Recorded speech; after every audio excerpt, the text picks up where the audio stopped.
The world of cinema stood still on October 11, 2025, when news broke that Diane Keaton, Hollywood's timeless muse, had passed away. Her departure was quiet, but the impact thundered through the film industry. And perhaps the most heartbreaking response came from Al Pacino, the man who once held her heart for nearly 15 years. This is the story of Diane Keaton's final days, the love that defined her life, and the legacy she left behind. If you love vintage Hollywood and stories that shaped its golden glow, don't forget to like this video and subscribe. It helps keep these stories alive. The morning of October 11th in Los Angeles was unusually gentle. Sunlight poured softly through the tall trees, lining the road leading to Diane Keaton's secluded home, a place she had always described as her sanctuary of imagination. Inside, everything was still, until that silence was broken.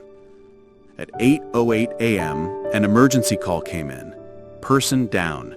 No further explanation. Just those 3 words. Rescue 19 rushed toward the address, unaware they were heading to the home of a true Hollywood icon. The iron gate was shut when paramedics arrived. A woman inside opened the door and led them through the warm, light-filled house. Diane lay motionless in the very room where she once spent hours reading scripts and scribbling in her journals. The space was untouched, no scattered objects, no signs of distress.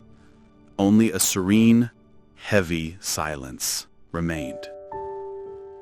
She was taken down the tree-lined street she had driven countless times. The ambulance pulled away quietly, almost as if it, too, respected the delicate calm of the morning. Hours later, the world learned what fans feared most. Diane Keaton had died at 79. Though the cause of death wasn't publicly shared, her family confirmed a sudden decline in health. Those close to her knew the quiet battles she had endured over the years: skin cancer, a long fight with eating disorders, and a growing frailty in recent months. But details about her final moments were elusive. Like sunlight fractured through leaves, the truth came in fragments, never whole.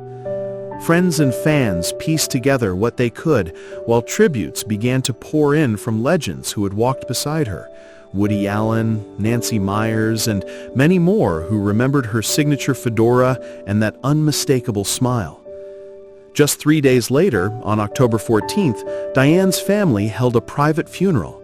They chose a quiet garden by the sea, shaded by ancient olive trees, an intimate corner far from the Hollywood lights she conquered but never allowed to define her. Her children, Dexter and Duke, wanted a farewell true to who she was. As guests passed through the wrought iron gate, they entered a space wrapped in stillness. Bette Midler arrived first, scarf pulled close, holding the hand of songwriter Carol Bayer Sager, who had seen Diane's frailty in her final days. They sat beside simple sprigs of lavender. No roses, no spectacle, just the calm, familiar fragrance Diane adored. A soft piano played the melody from Annie Hall, the film that forever linked her to cinematic history. Her daughter, Dexter, 29, spoke first. Her voice wavered but didn't break. "Mom taught us that life is a comedy, sometimes clumsy, sometimes painful, but always worth applauding." Her brother Duke, 25, held her hand, red-eyed but steady, sharing memories of their mother in eccentric hats, laughing with Reggie, her golden retriever. This was exactly what Diane had wished for. Not a show, but a whisper among loved ones. Among the attendees was Woody Allen, the director who created Annie Hall with Diane in 1977, a role that won her an Oscar. He sat alone, a cigarette unlit, and when he finally spoke, his voice was hoarse. Diane didn't just act, she lived. That kind of brilliance is rare. Francis Ford Coppola arrived, walking with the weight of shared history. He had cast Diane as Kay Adams in the Godfather trilogy, forever etching her name into cinema. Beside him, Robert De Niro embraced him in quiet solidarity. Reese Witherspoon and Goldie Hawn, representing a younger generation she'd inspired, carried wildflowers from fields Diane once loved. Reese, whom Diane had mentored in her youth, said softly, "She changed how we see women on screen. Smart, funny, and utterly original." Nearby, Jane Fonda and Michael Douglas shared quiet grief. A large screen then flickered to life, playing scenes from her films: Something's Gotta Give, Father of the Bride, The Godfather. Each moment reminded everyone that Diane Keaton had not just lived a career, she had built a legacy. And then there was Al Pacino. He didn't attend the funeral. The pain, friends said, was simply too great. Diane wasn't just a co-star, she was the love of his life. Their story began on the set of The Godfather in 1971. She played Kay Adams, he Michael Corleone. On screen, they built a timeless love story. Off-screen, a 15-year romance unfolded, intense, complicated, and unforgettable.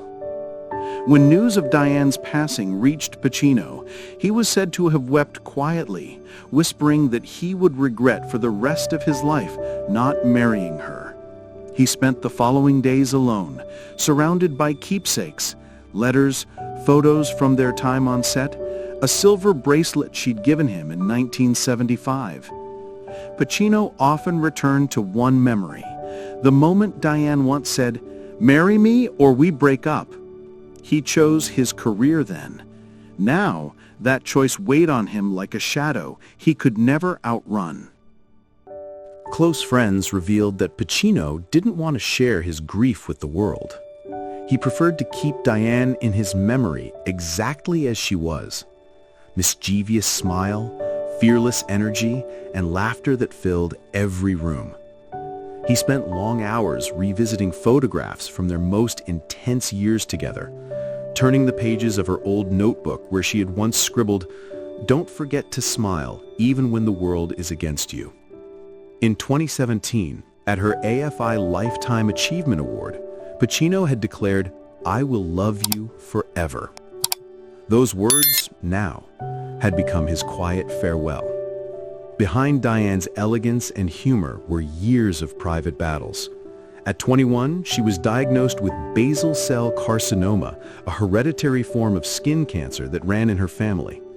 In 2014, she underwent surgeries to remove cancerous cells from her cheek, a fight that turned her into a lifelong advocate for sun protection. Even earlier, in the 1970s, Broadway's harsh spotlight pushed her into bulimia. She once consumed up to 20,000 calories a day, fried chicken, sweets, fries, and then purged. She called it an addiction, the lowest point of my life. Therapy saved her, but the emotional scars never fully faded. Friends noticed how thin she had grown in her final months. She had stopped her favorite daily walks with Reggie. She even sold her beloved Los Angeles home in March 2025 for $29 million. A decision those close to her felt signaled she sensed what was coming. Many wondered why Diane Keaton never married. She had relationships with brilliant men, Woody Allen, Warren Beatty, but none of them defined her more than Al Pacino. From their first meeting in 1971, Diane was drawn to his explosive energy. By the time The Godfather Part 2 began filming, their romance was in full bloom. They were seen strolling hand in hand through New York, lost in their own story. But Pacino, ever the free spirit, couldn't give her the permanence she longed for. She once confided to a friend, "He loves me, I know, but he belongs to no one." When she gave him an ultimatum during the filming of The Godfather Part 3 in 1990, marriage or goodbye, Pacino walked away. And with that, she closed her heart to romantic love forever. Instead of a marriage, Diane chose motherhood. At 50, she adopted Dexter and Duke and poured her love into raising them. In a 2019 interview, she said proudly, "I don't need a man to feel complete. I have my children, and that's my greatest love." Her legacy extended far beyond film. She built a quiet empire through real estate and creative ventures. Over the years, Diane renovated historic homes, wrote acclaimed books, and carefully managed her wealth, estimated at hundreds of millions. Much of it was placed into a private trust to secure her children's future. She left behind not just films, but a tangible, carefully crafted life, one built on independence, creativity, and love. Diane Keaton's funeral wasn't grand. It didn't need to be. It was soft piano notes, lavender sprigs, and whispered stories among friends who loved her. Hollywood icons remembered her wit and courage, while her children carried her laughter into the future. And Al Pacino, though he stood apart, carried her memory in silence. Their love story, unfinished yet unforgettable, remains one of Hollywood's most poignant chapters. Diane Keaton was an actress, a mother, a dreamer, and a rebel wrapped in a fedora. She left the world as she lived, on her own terms. If you've made it this far, thank you for remembering this remarkable woman with me. Share your thoughts about Diane Keaton in the comments, and if you love vintage Hollywood stories like this, don't forget to subscribe and turn on the bell so you never miss a story. A legend may be gone, but her light will never fade.